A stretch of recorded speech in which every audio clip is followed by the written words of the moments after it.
are invited on a unique tour of our magnificent State House in Providence, Rhode Island, located on the crown of beautifully landscaped Smith's Hill, a site selected by the legislature in 1890 for its commanding view of Narragansett Bay, now obscured by the crowded metropolitan skyline.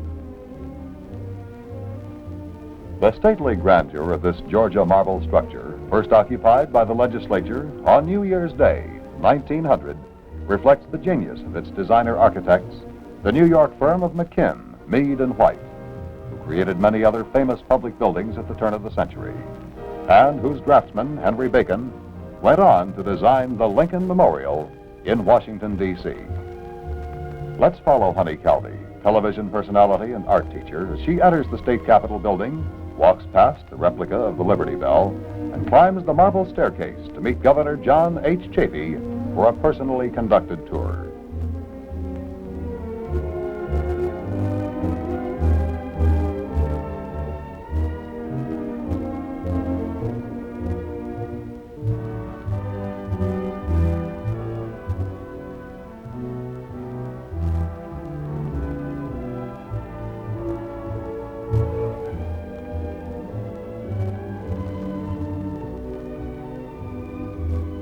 Our visit will start in the main reception room of the executive chamber. This ornate salon had been designed just for state functions, but in 1949, Governor Pastore opened this spacious room to provide an appropriate reception room for the steady stream of visitors who call on the governor every day.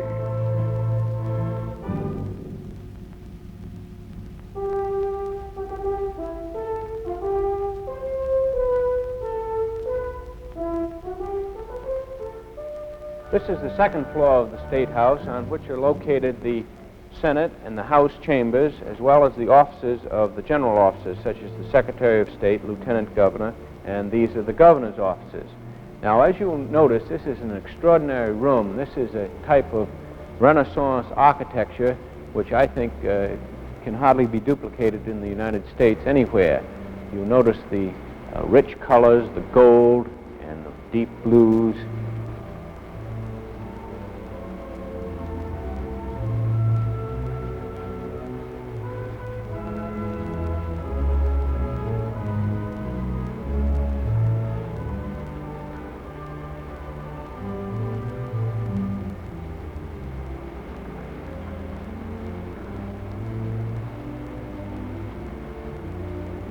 A lovely chandelier. It just is an extraordinary room.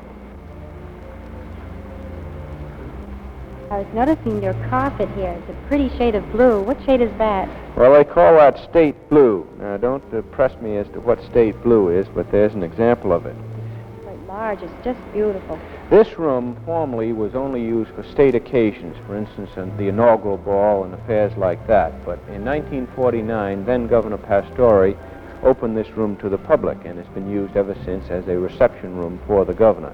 And this is the room that the public comes to as they wait to see the governor. It certainly is very impressive, isn't it?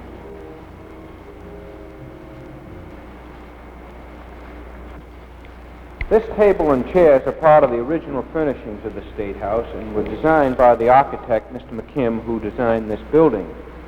I see. I noticed these chairs are a beautiful shade of red, and I like that fill on the back. That's all in brocade. A lot of work to that. Yes, it certainly is a deep, lovely red in these furnishings, and I particularly want to call your attention to this marble-top table. That's one entire piece of marble on these deep gilt-colored legs. Certainly must be quite heavy, isn't it? Yes, they tell me that it takes 12 men to pick it up and move it, so you can gather that we don't move it very often. Now, we have several fine portraits in this room, and I want to call your attention to this one here of General Nathaniel Greene, who grew up in the Pawtucket section of Warwick. He was a Quaker family who, of course, are opposed to military service, but nonetheless he went and joined the Kentish Guards, which were in East Greenwich. And he went away into the Revolutionary War and ended up as General Washington's #1 man, his top general. He fought particularly in the southern campaigns in the Carolinas. It's certainly an exquisite painting, and I love the frame around it. It has also has the gold seal of Rhode Island right above it with all that work around it. Beautiful. Yes, you don't see frames like that very often anymore, do you? I guess not. And over here we have another portrait of a distinguished Rhode Island naval man. That is Oliver Hazard Perry, who gained his great fame in the War of 1812. He joined the Navy as a young man, and at the age of 28, the Navy sent him out to Lake Erie to construct a fleet. He had to build his own ships before he could fight them. And then the next year, in 1813, he met the British in the famous Battle of Lake Erie, and the British squadron, he sunk some of the ships and he captured the others. It was the first time in the history of the British Empire that their entire fleet had surrendered. And he sent his famous message to his superior, "We have met the enemy and they are ours." You say he was from Rhode Island. What part of the state is he from? He grew up in South Kingston, Rhode Island, and his home where he grew up is still down there.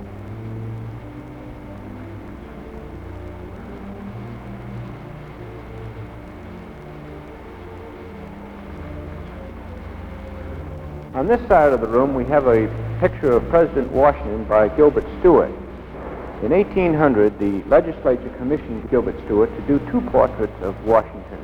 This is one, and the other is hanging down at the former state capitol down in Newport.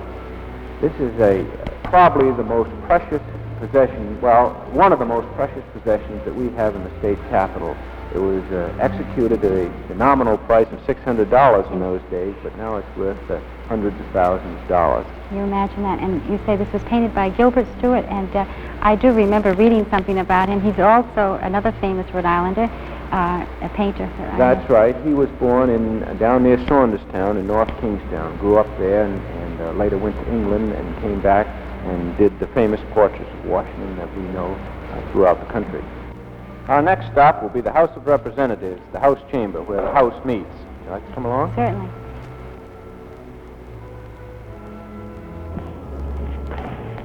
Well, I noticed everything is in such excellent condition, Governor. It's just beautiful here. Yes, we have a crew that's always working to keep it maintained. As you notice, we've got all this marble, and it takes a good deal of work to keep it up into top shape. And actually, because of this good maintenance, in the 60-year history of this building, we've only had to do one major refurbishing. Is that a bust of Senator Green? You're absolutely right. That's a bust of former Senator Green, who was governor of Rhode Island for 4 years in the mid-30s. And then he went on to the United States Senate, where he served for 24 years. And this bust was unveiled by former Governor Noddy on the occasion of the senator's 94th birthday. I was noticing all the detail around the eyes and the eyebrows. Very beautiful. It's done so well, isn't it? Yes, that was done by Miss Gould from West Barrington, a native sculptor from here in Rhode Island. And the senator certainly gave many years of good service to the state of Rhode Island and to the nation as well. These four massive columns which you see, which are made of marble, form the entrance as you go into the House Chamber, which, as you can see, is across the rotunda from the Senate Chamber. So would you like to go in and take a look at the House Chamber where the House of Representatives sits?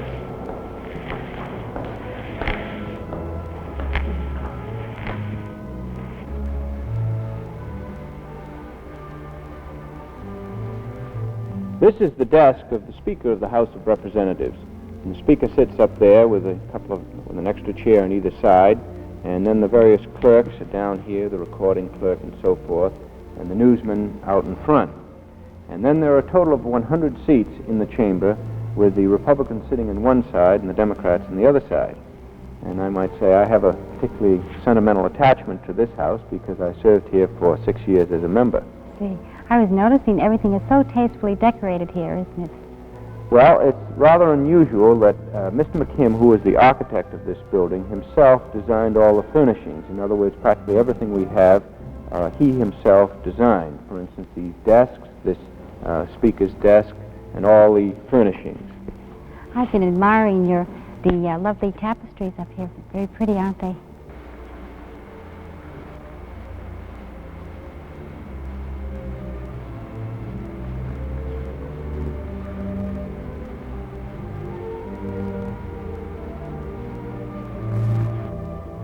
These extraordinary tapestries were done especially by French weavers in New York City. They brought them over from France to work in the mills there, and up in the top there's a shield which shows Roger Williams' landing in Narragansett Bay when he originally came here.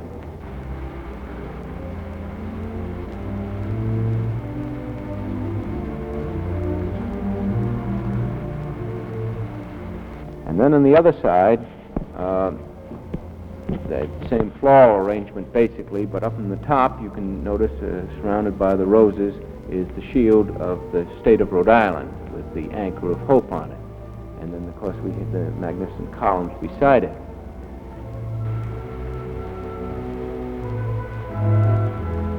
The spectators are permitted to come into this chamber. They can sit along the edges if the speaker gives them permission, but that permission is always granted. But in addition to that, they have these two balconies, one on the west side where spectators can come and another on the east side, so that the public always is welcome to come into the chamber and watch the proceedings. But before we leave, I'd like to show you these massive doors which were built for the entrance into the House of Representatives. Quite large, aren't they, there? They certainly are. They're fully 14 feet high, and it gives you an indication of when they built this State House. They built everything on a grand scale with the bronze handles. Now we'll go on over to the Senate, and on the way we'll stop at the library, and I can show that to you. On the way to the library, I'd like to show you these life-size statues of figures who served in our armed forces during World War II. And they're made of one piece of marble, and they're sculpted in Rome, Italy, by Costanzo. They look quite heavy. Well, they certainly are. They weigh nearly a ton apiece. And as you can see, the figure itself is in one piece of marble, and then, of course, we have the base.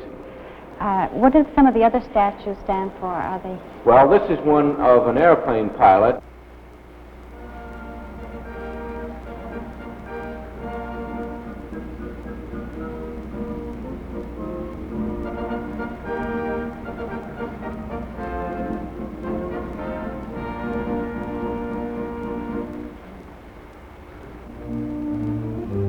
We have an artilleryman.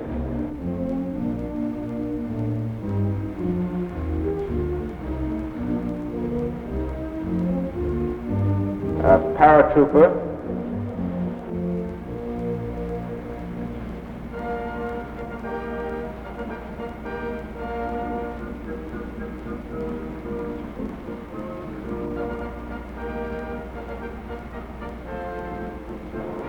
Sailor.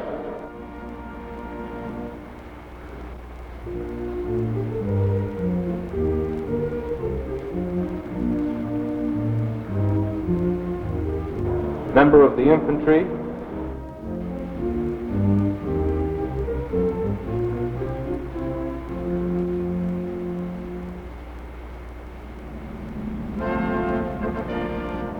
And an airplane spotter.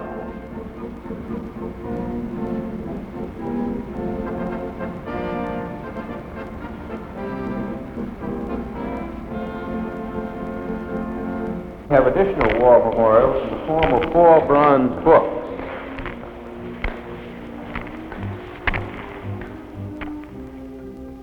In these 4 bronze volumes are inscribed the names of the 2,200 Rhode Island citizens who lost their lives in World War II.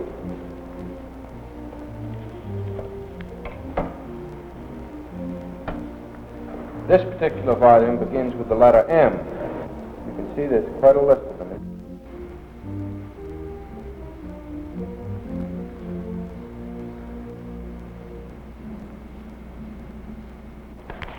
This is the State Library, which, as you notice, is located across the rotunda from the executive offices of the governor.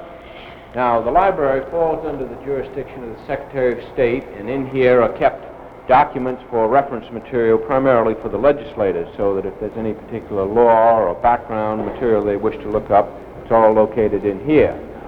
It's very interesting, the ceiling of this building, this room, has on it 16 seals, which are for various famous printers. It's their trademarks from the early days.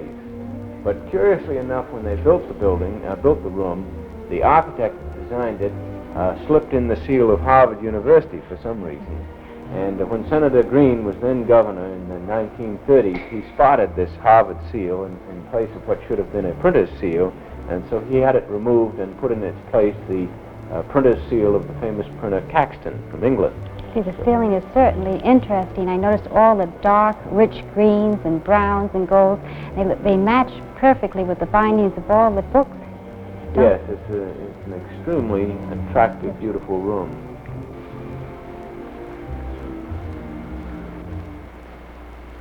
As we've been walking through all the corridors, Governor Chafee, I've been noticing a lot of the portraits of former governors.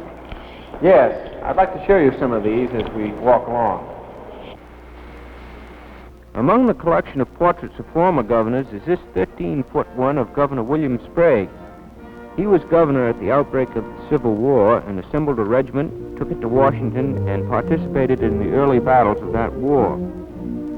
Sprague was a fabulous character who went on from the governorship to become United States Senator from Rhode Island and cut quite a figure in Washington, where he married Kate Chase, the daughter of Salmon P. Chase, Lincoln's Secretary of Treasury. And I think that this picture must have been painted on the shore at Narragansett. None of the other portraits are as large as the one of Governor Sprague, but they're worthy of your attention, especially these of colonial governors like William Wharton, who, although he was a Quaker, headed a group of volunteers to fight off the pirates who were plaguing the Massachusetts Bay Colony. And while he was governor, his brother John was his deputy governor. Here's a portrait of Richard Ward, who was active in the founding of Brown University and represented Rhode Island in the Continental Congress. And this is a portrait of Stephen Hopkins, Rhode Island's famous signer of the Declaration of Independence. And as you recall, at that time he said, "My hand trembles, but my heart does not." This is Nehemiah Knight, who came from a Cranston farm, and as governor he advocated statewide public schools, and he later went on to the United States Senate, where he served for some 20 years. And here's a portrait of the famous Civil War General Ambrose Burnside, who after the war became governor. This portrait is of a Newport gentleman scholar named Charles Van Zandt, who was such a popular orator that he was chosen to travel throughout the country speaking in support of Lincoln's campaign for the presidency in 1864. Now, there are many other portraits of governors in the hallways and offices. As a matter of fact, we have a portrait of all the men who served as the chief executive of our state. We're now in the Senate, which you can notice is considerably smaller than the chamber of the House of Representatives. And that's due to the fact that in the Senate there are only 46 members, whereas in the House, as you recall, there are 100 members. And the seating here is a little different than it is in the House. In the House, as you recall, the Republicans sat on one side and the Democrats sat on the other side. Here, the members sit, each chair is allotted to a certain community. In other words, East Greenwich will have a chair, a seat, be the occupant a Republican or a Democrat. And so that means that the Republicans and the Democrats are scattered, mixed amongst each other here. Now, up here is where the President of the Senate, who is the Lieutenant Governor, sits. He occupies that seat there, and either side of him there's an extra chair. And then down in front is a seat for the Secretary of State, who sits there during the Senate activities, and then seats for the various clerks. This chamber, they say, was designed after the old Supreme Court chamber in Washington, D.C., before they built the new Supreme Court, the United States Supreme Court House there.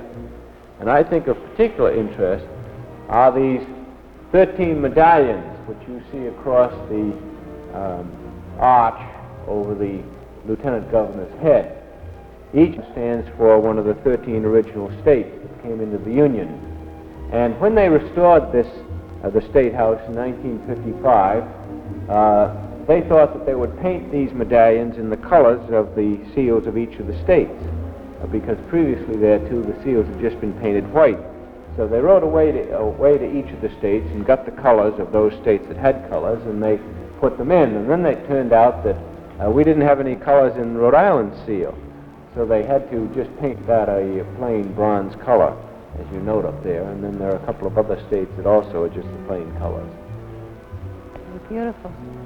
Yes, it has a much smaller chamber, which gives it an atmosphere of intimacy, which is not so apparent in the larger House of Representatives. And now if we'll go along out here and we'll see the silver service which is given by the people of Rhode Island to the battleship Rhode Island. Governor Chafee, do you have many tourists that come to visit the State House? Well, during the winter months we have large groups of school children come through, and during the summer months I've been amazed at the number of people that come from all over the country to visit the State House. We have people from California and Washington and Oregon, and it's proven extraordinary to me, and it shows what an outstanding landmark it is. Is this the State House silver? No, this is a set of silver which was given by the people of Rhode Island to the battleship Rhode Island when that ship was commissioned in 1907. And when the ship was decommissioned shortly after World War I, well, the U.S. Navy returned it to the state for display here. And it's an extraordinary set of silver. It's made by the Gorham Company craftsmen, and particularly outstanding, I think you'll notice, is that mammoth punch bowl. I was noticing on the punch bowl they have the turkeys for handles, and I always thought that the Rhode Island red signifies Rhode Island rather than a turkey. You're right, Mrs. Calvey. The Rhode Island red is a symbol of our state, and why they use turkeys for these handles, I just don't know. But I think of particular interest are the engravings in the side of this punch bowl. Here you see Roger Williams being greeted by the Indians when he arrived. You see a picture of General Nathaniel Greene and of Oliver Hazard Perry. And then down at the bottom you can see the quahog shells and the seaweed. Let's take a look at the rotunda now, Mrs. Calvey. Governor, is it true that this is one of the largest domes in the world? That's right. It's the second largest unsupported marble dome in the world. There are 4 of its kind. The largest is St. Peter's in Rome. As I say, this is the second largest. Then there's one in the State Capitol building of Minnesota, and there's one in the Taj Mahal in India.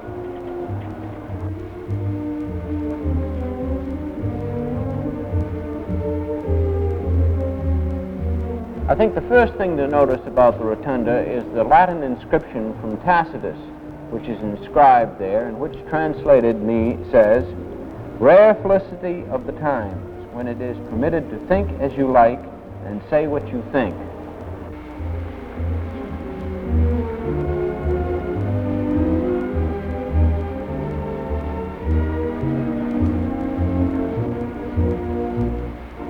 Governor, right underneath the inscription there are 4 paintings. Could you please tell me what they signify?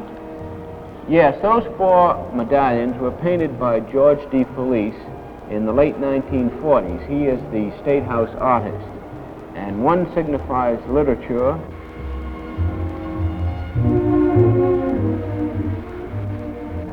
another education,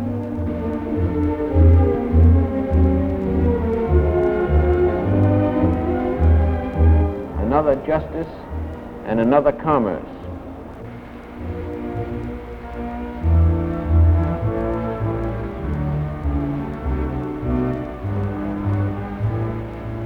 And then way up at the top, you can notice another group of paintings, which from here the figures look rather small, but actually each of them is 14 feet in height. And one of the groups symbolizes Roger Williams receiving the first land grant from the Indian chief Connecticut and Myantonomi. The second group symbolizes religious freedom.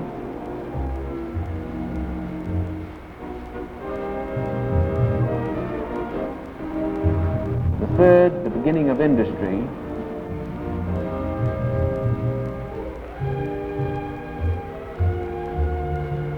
And fourth, the origin of construction in Rhode Island. And that group also was done by Mr. D. Felice in 1946. Mrs. Calvey, I'm delighted that you came. And I want to call the attention of all our citizens to the fact that we have an extraordinarily lovely capital which is open to the public, and the public are encouraged to come and visit it. And we also encourage groups like school children and so forth to come through. We have a regular guide stationed here, and I think it's best for the groups that wish a guided tour to call in for an appointment, which can easily be arranged. And I think all our Rhode Island citizens and people from all over the country ought to have the opportunity and take the opportunity to come and see this extraordinary State House. As you leave, Mrs. Calvey, I want to call your attention to the Civil War cannon, which is located near the vestibule entrance. This cannon was with Battery B of the 1st Rhode Island Light Infantry at the Battle of Gettysburg at the high water mark where Pickett's charge culminated in July 3rd, 1863. Also, I want to call your attention to the flags in the glass cases, which are from the Continental Armies and flags of the Civil War, the Spanish-American War, and World War I. Governor, I'd like to thank you for this wonderful, personally conducted tour of the State House. I certainly enjoyed it so much, and I learned so much more about Rhode Island and its history.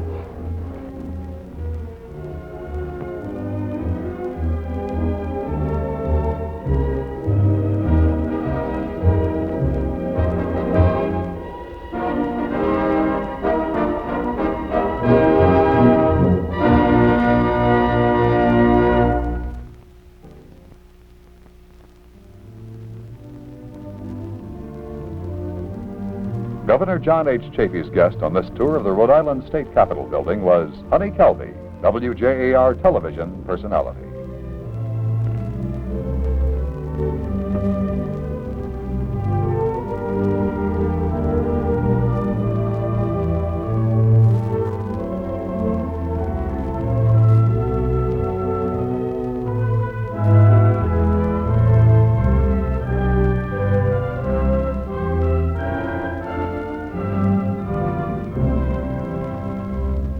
We're grateful to Governor Chafee and all the state officials and State House personnel whose many courtesies and generous cooperation made it possible to film this unique program.